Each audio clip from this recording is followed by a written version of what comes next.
శాతవాహన వంశాన్ని శ్రీముఖుడు స్థాపించాడు. వీరు ప్రాతిష్ఠానపురం పాలించారు.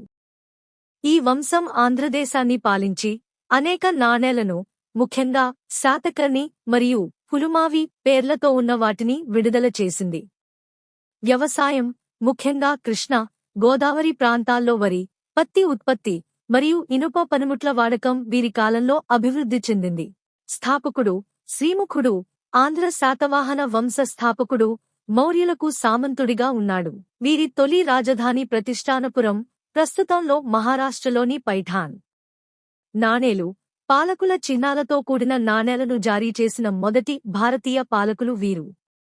శాతకర్ణి మరియు పులుమావి వంటి పేర్లతో నాణేలు దొరికాయి. పాలకుల పేర్లు: గౌతమీపుత్ర శాతకర్ణి, వశిష్ఠపుత్ర పులుమయి, యజ్ఞశ్రీ శాతకర్ణి వంటి ముఖ్యమైన పాలకులు ఈ వంశానికి చెందినవారు. ఆర్థిక వ్యవస్థ: వ్యవసాయం అభివృద్ధి చెందింది. కృష్ణ మరియు గోదావరి నదుల మధ్య వరి, పత్తి పండేవారు. రైతులు ఇనుప పనిముట్లను ఉపయోగించేవారు. శ్రీముఖుడు మొదట జైనమతాన్ని స్వీకరించాడు, ఆ తర్వాత వైదిక మతాన్ని అనుసరించాడు. 3వ శతాబ్దంలో ఇక్ష్వాకులు శాతవాహనుల తరువాత పాలించారు. మీకు వీడియో నచ్చినట్టు అయితే లైక్, షేర్ అండ్ సబ్స్క్రైబ్ చేయండి.